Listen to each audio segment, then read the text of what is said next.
Perkenalkan, saya Syahrudin NIM 1821625. Pada kesempatan kali ini saya akan menjelaskan mengenai TOGAF versi 9.2.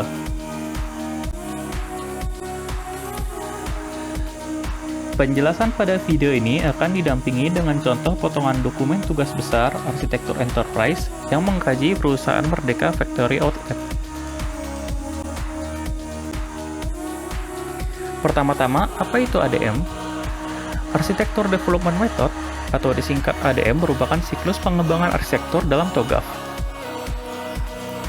Ada 9 fase ADM, yaitu Preliminary,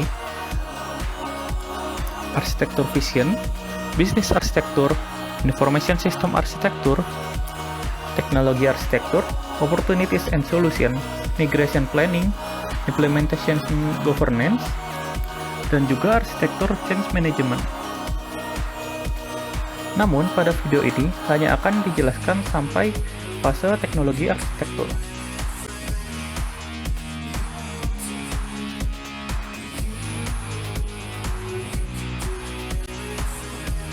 Fase yang pertama yaitu fase preliminary.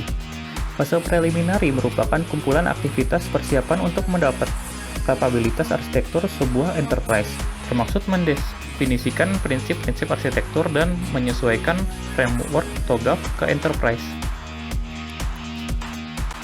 Pada fase ini, dokumen yang dihasilkan adalah Business Principle, Goal and Drivers, Architecture Principles, Architecture Repository, Organizational Model for Enterprise Architecture, dan Request for Architecture Work. Berikut ini merupakan contoh potongan dokumen Business Principles Goals Driver pada bagian Business Goals. Bagian ini menunjukkan misi organisasi, tujuan bisnis, dan strategic plan dari organisasi yang kami kaji.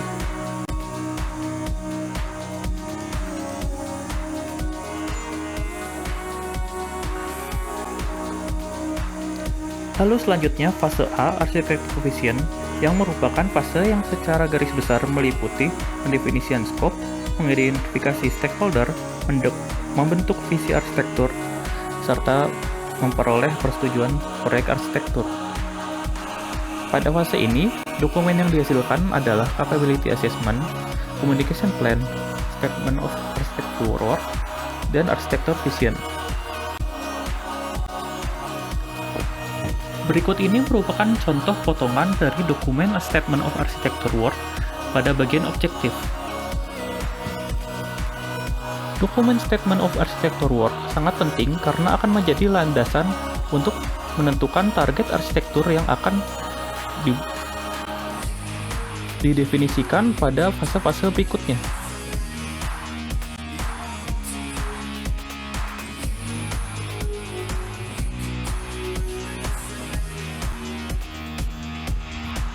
Selanjutnya fase B, Business Arsitektur.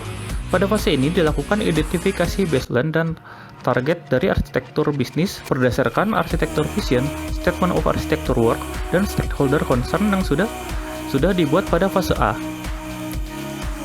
Lalu berdasarkan kedua hal tersebut akan dilakukan gap analysis untuk menemukan kesenjangannya.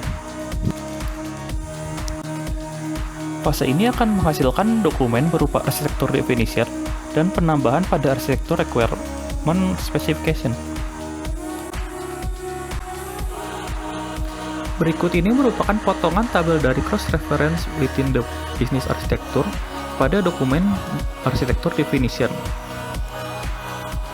Tabel ini menunjukkan deskripsi fungsi bisnis dan layanan bisnis yang ingin dicapai dari proyek arsitektur.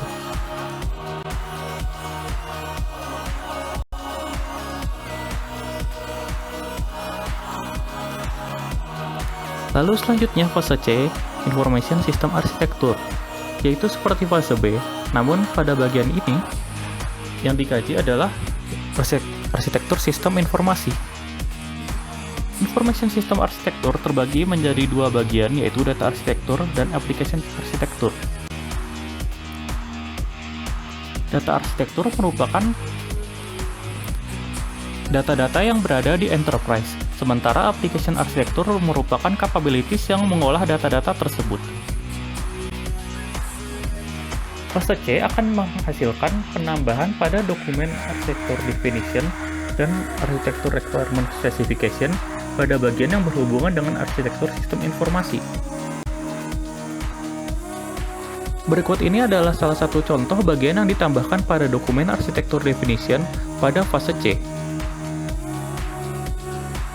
Pada bagian ini, ditujukan target arsitektur data yang ingin diraih dari proyek arsitektur.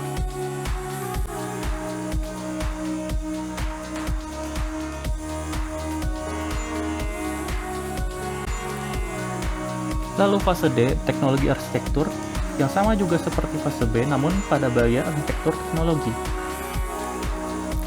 Yang termaksud dalam arsitektur teknologi adalah struktur dan interaksi pada platform layanan di dalam enterprise. Dokumen yang ditambahkan pada fase ini adalah penambahan pada arsitektur definition dan arsitektur requirement specification terkait dengan teknologi arsitektur. Berikut ini contoh bagian yang ditambahkan pada dokumen arsitektur definition pada fase ini, yaitu target teknologi yang ingin dicapai pada bagian hardware. Sekian presentasi pada video ini.